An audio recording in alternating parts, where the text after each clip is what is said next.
Let us now look at the various foraging strategies animals use to obtain food. The strategies depend on the size and type of food items. Small food particles, such as plankton, may be consumed directly via phagocytosis. For example, amoeba ingesting algae and bacteria. Sea cucumbers bury themselves inside the mud and use their extended tentacles to entangle fine particles. Small crustaceans, amphipods, sponges, and bivalves use filtering devices. Some fish and whales feed exclusively on plankton, which they strain from the water that enters their mouth. Methods for dealing with large food masses includes a tremendous variety of mechanisms and structures, which include claws and mouthparts. Some predators, such as cats and eagles, hunt, identify, chase, and capture their prey. They spend a lot of energy in acquiring food, but their food is of high quality. Structural adaptations that facilitate feedings includes sharp claws and teeth. Other predators, such as reptiles, frog, and fish, adopt a sit and wait strategy, which is ambushing their prey. Energy expenditure for this strategy is minimum, and one meal can sustain the animal for many days, sometimes weeks. Smaller animals, however, need to eat more often. Herbivores browse on plants that are available around them. They spend less energy acquiring food compared to predators, but still use more energy than animals that ambush their prey. Sometimes their food are of poor quality. Some food requires a lot of handling. For example, orang-utan opening a coconut have first to remove the husk and then crack the shell open and finally remove the kernel from the shell before eating it. Other food requires very little handling.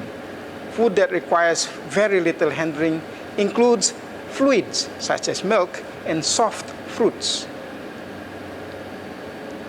Let us now look at how food intake is controlled. Food intake control mechanisms operate at three levels. First, at the metabolite level, second, at the digestive system, and third, external influence.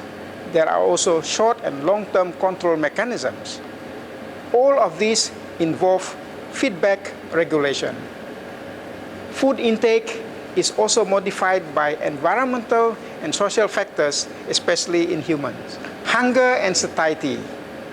The sense of sight, smell, touch, and taste play an important role in stimulating appetite in men, but less so in animals. Sensors are located in the stomach, hepatic blood vessels, liver, and in the brain. These sensors detect levels of metabolite or some chemicals in the blood system.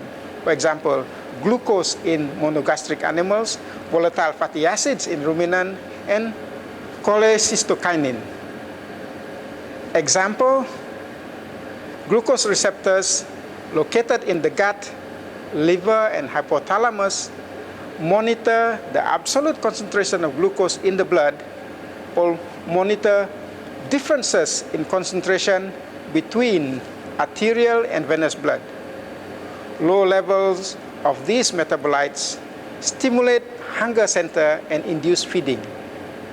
High level stimulate satiety center and feeding stops. Short-term control. Pressure receptors in the crop of a poultry or birds and in the stomach of other animals provide information on whether the esophagus or the stomach is full or empty, and therefore stimulate satiety or hunger center. Full esophagus or stomach stimulate satiety center and stop feeding drive even before most of the digested nutrients reach the body cells. Eating can be stopped by inflating balloon in the stomach, and feeding resume when the balloon is deflated.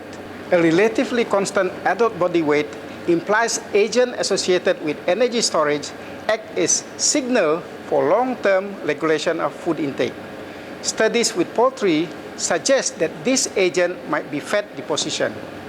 For example, cockerel forced to eat twice their normal intake of food deposited fat in the abdomen and liver. When force feeding stopped, the bird did not want to eat for 6 to 10 days. And when eating resumes, food intake was low until tissue fat concentration decreased to level approaching normal after 23 days. The role of fat in long-term regulation of food intake was recently confirmed by the discovery of hormone leptin. This polypeptide hormone is secreted by white adipose tissue and acts on the hypothalamus, where it stimulates or suppresses the release of neuropeptides. These neuropeptides reduce food intake and increase thermogenesis and physical activity. Hypophagic and therefore obese mice treated with leptin reduces their food intake to normal levels.